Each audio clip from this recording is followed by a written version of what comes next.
हम कर क्या रहे हैं, हमें करना क्या चाहिए, क्यों नहीं करना चाहिए। घर में इतनी बड़ी समस्याएं चल रही होती हैं। आप ये देखिए कि घर में राशन खत्म हो गया, घर में आटे के डिब्बे जो होते हैं वो खाली हो जाते हैं, चीनी के डिब्बे वो खाली हो जाते हैं। मतलब घर से राशन खाली नहीं होना चाहिए। डिब्बे हैं वो खाली नहीं होने चाहिए, चीनी के डिब्बे हैं या घर में जो भी आपके किचन के अंदर जो भी सामान है वो कभी डिब्बे खाली नहीं होने चाहिए। ऐसा होता है तो क्यों होता है, ये बहुत सोचने का विषय है। ये छोटी चीज नहीं है। छोटी छोटी बातों पे पति पत्नी के बीच में झगड़े हो रहे हैं। पति इतनी मेहनत करने के बाद भी यदि घर में बरकत नहीं हो रही है तो उसका कारण क्या है। अब देखिए, मैं आपको यही चीज आज बता रहा हूं, आप ये समझ लेंगे कि इसका बहुत बड़ा कारण, एक बहुत बड़ा कारण है। वो क्या है?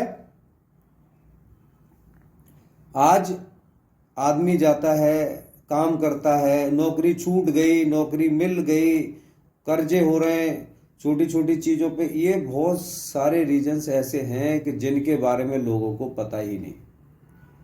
आखिरकार वो पता क्यों नहीं है, उसे जानने की कभी कोशिश करते हो? कभी कभी कभी कोशिश नहीं करते। आपने तो आज एक ऐसा प्रश्न पूछ लिया कि मतलब घर में इतनी सारी दिक्कत का, हाँ तो प्रश्न बहुत अच्छा है, लेकिन आप मुझे ये तो बताएं कि इसके पीछे रीजन क्या है। बच्चों की फीस जारी होती है, बच्चे अच्छे तरीके से पढ़ रहे होते हैं, अचानक वो फीस रुक जाती है। घर में सब कुछ धीरे धीरे धीरे धीरे धीरे धीरे कम होना शुरू हो जाता है। एक टाइम आ जाता है जब घर में बिल्कुल आटा खत्म हो जाता है, तब आटा आता है। गैस सिलेंडर बिल्कुल खत्म हो जाता है, तब सिलेंडर बुक करवाया जाएगा या उसके बाद उसका इंतजाम किया जाएगा। बहुत सारी मजबूरियां आदमी ऐसे बताते हैं कि पैसे नहीं है, दूसरे सिलेंडर के लिए पैसे नहीं है। मतलब ये जो सारे आपके घर में क्रियाएं चल रही हैं, आखिरकार इनके पीछे रीजन क्या है, ये कभी जानने की कोशिश नहीं की। कर्जे होना, छोटी छोटी चीजों पे आपके घर में बेमतलब की बातें हो जाना, तूल पकड़ लेना, तूफान करना, ये सारी चीजें बड़ी विचित्र होती हैं, लेकिन कभी भी हम इन सारी चीजों पे ध्यान नहीं देते। डॉक्टर के यहाँ जाना, अचानक बीमारियों का लगना, शरीर में दर्द होना, पड़े रहना, घर में छोटी छोटी बातों को लेके कलेश चालू हो जाना, सुबह का शाम का, इन सब के पीछे एक बहुत बड़ा रीजन है। बहुत ध्यान से समझिए कि एक पति पत्नी अपने बच्चों के साथ रह रहे हैं, आप लोग रह रहे हो, रहने के साथ साथ आपने देखा कि ये स्थितियां पैदा होती हैं। मोस्टली घरों में ऐसा होता है कि पति यदि पूजा कर रहा है, यदि उसने 10 मिनट 15 मिनट जो भी अपनी पूजा कर रहा है, पत्नी कह रही है आप कर तो रहे हो, मुझे क्या जरूरत पड़ रही है, आप कर तो रहे हो, आप ही पुजारी बन जाओ। पत्नी कर रही है तो पति कह देता है कि नहीं जी, पूजा कर तो रही हो, तुम कर रही हो, तुम करो। होता है, ऐसा नहीं होता।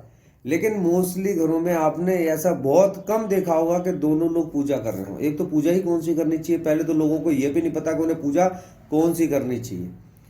लेकिन खैर, कुल मिला के आपकी जो समस्याएं हैं, उन समस्याओं के सबसे बड़ा समाधान एक ही है कि सबसे पहले उन सारी गृहिणियों को, उन सभी महिलाओं को, सभी स्त्रियों को एक बात ये समझ लेना चाहिए कि वो घर की मालकिन है, घर वाली हैं। तो उनके ग्रह नक्षत्र मजबूत होने चाहिए। उनके ग्रह नक्षत्र यदि मजबूत हैं तो ये डेफिनेट मान के चलिए कि आपके घर में समस्याएं आने वाली नहीं है। आपका पति कहीं से भी कमा के लाए, वो आपको लाके देगा। आपके बच्चों के यदि ग्रह नक्षत्र अच्छे हैं तो उनकी कभी कोई चीज रुकने वाली नहीं है। यदि उनकी अपनी कोई समस्याएं हैं वो भी पैदा नहीं होंगी, खत्म हो जाएंगी। लेकिन पति की अपनी समस्याएं हैं, बच्चे और पत्नी मिलके भी उन सारी चीजों को खत्म कर सकते हैं। बहुत प्यार से आप लोग एक बात समझ लीजिए कि हमें पूरे परिवार को चलाने के लिए सबको एकजुट होकर इन सारी चीजों पे ध्यान देने की आवश्यकता है। छोटी छोटी चीजों पे कर्जे लेना, बर्थडे पार्टी पे कर्जे लेना, बर्थडे मनाएंगे, दिखाएंगे, अरे अच्छे से रहिए, अच्छे कपड़े पहनिए, तरीके से रहिए, लेकिन अपनी दिनचर्या को ठीक करिए। थोड़े से जागरूक हो जाए।